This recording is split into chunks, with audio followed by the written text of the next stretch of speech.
Salam, биздин кызык кино каналыбыздан көрөрмөндөрү. Каналыбыздан сиздерге көңүлдүү көрүү калуу менен бирге соңку жыл үчүн өмүр аттуу кинобузга кыскача обзор жасайбыз. Бирок алды менен каналыбызга катталып, видеобузга лайк басып, кино тууралуу ой пикирлериңизди жаза кетүүнү унутпаңыздар.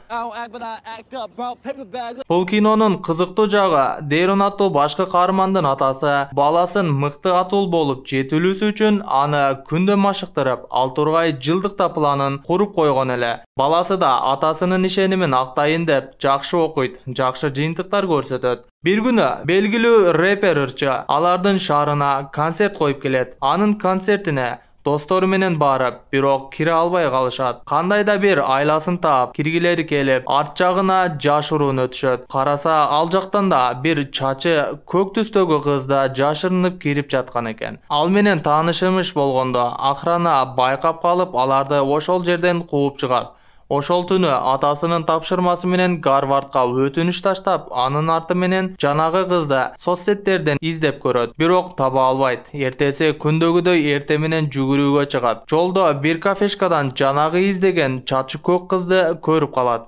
Досторун да чакырып, эмне кыларын билбей турганда, достору аны кызга барып сүйлөш деп кеңеш беришет. Ичкери кирип, кызга жолугат. Кыз да аларды тааныйт. Ал кафешканын бир кызыктуу жери, эгер кардар чиви таштаса, ошол жерде иштегендер баары аларга ырдашмак экен. Эптеп көңүлүн алганы аракет кылганы менен кызга жакпай коет. Эмне кыларын билбей, Дэрон да төкмөлүгүн ишке салып ырдап жиберет. Кыздын бир аз көңүлүн тапкандай болот. Жана кыз ага кеч иштен кийин 10-до үйгө чыгарып салууга болот деп сүйлөшөт.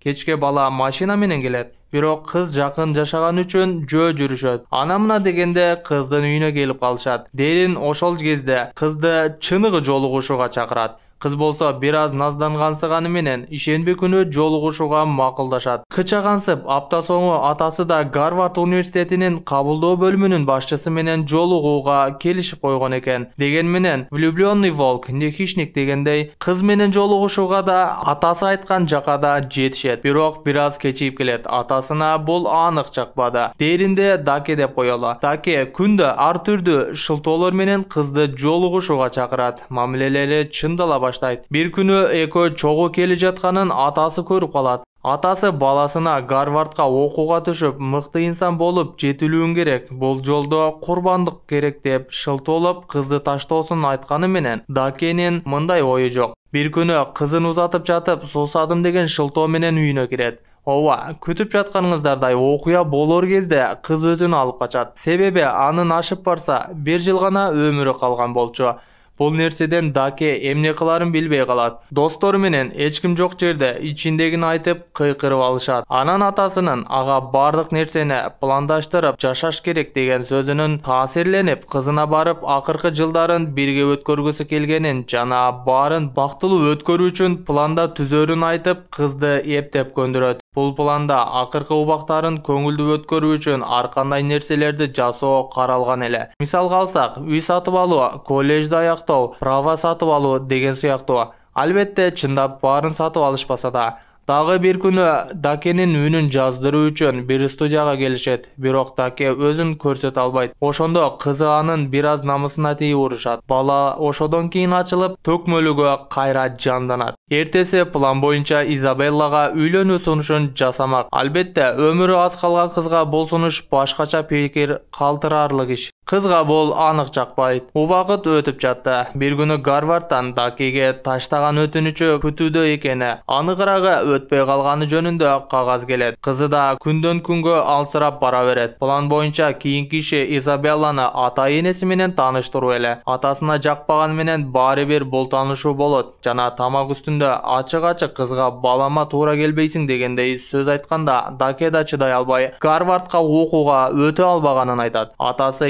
экесе жинденип, баарына кыйкырып жиберет. Коноктор да таарынып кетип калышат. Даке да өзүн бир аз убакытка жоготуп коет. Атасы кантсе да үмүтүн жоготпой, баласын кайра Гарварддын кабылдоо бөлүмүндөгү таанышына кайра сүйлөшүүгө алып барат. Даке өзүн жетишкендиктерин айтып, өзүн макташ керек эле. Бирок Изабелланын мурдагы айткан сөздөрүн эстеп, атасынын эмес, өзүнүн каалаганындай жашагысы келип, жолугушуудан кетип калат. Атасы баласына түшүнбөйт. Үйгө келгенде ата бала уруша кетишет. Даке атасынын планын уруп сындырат. Эртеси кызына барып кечирим сурайт, себеби атасынын эмес өзүнүн каалаганындай жашоону чечкен эле. Алар кезектеги кызыктуу кездерин өткөрүү үчүн баштары оогон жакка кетишет. Жолдон Даке бир заправкага келип, өмүрүндө биринчи жолу уурулук жасайт, себеби акчалары жок болчу.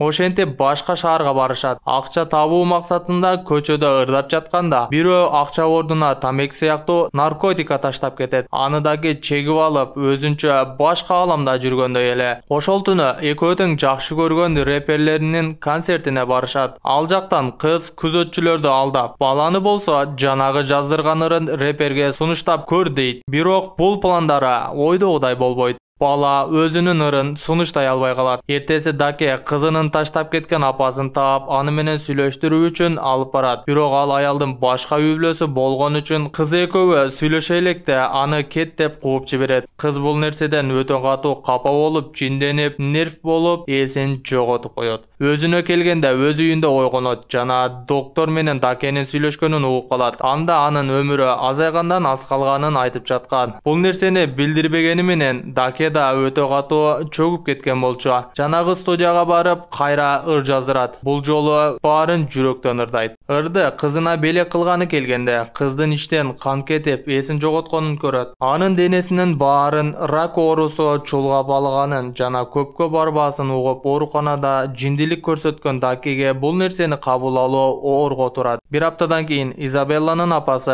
кызы менен кайра жолугууга келет. Кинонун аяк жагында баарыбыз билгендей эле атасы да бир аз жумшагансый. Себеби өзүнүн кылган иштерин баштан аяк ойлонуп, баласынын жазган ырын да угат. Кыз да ошол соңку ырды угуп таасирленип, эртеси Дакеге сюрприз кылып той жасайт. Экөө бактылуу эле. Бирок бул көпкө созулбайт. Эртеси эрте менен бул сүйүү соңуна жетет. Албетте, жашоо токтоп калбайт. Дакенин достору да универге өтүшөт. Даке болсо Нью-Йоркко барып, ыр жазып, ырчы болууну пландаштырат. Жолдо мурдакы күндөрдү эстеп отурганда радиодо акыркы жазган ырын жана андан мурда каза болгон Изабелланын жашоого деген сын пикирин уктурат. Бул нерсе башкы каарманыбыздын жүрөгүнө жетип, көз жаштарын агызат. Достор, биздин каналга катталып, ой пикирлериңиздерди төмөндө жазып кетиңиздер.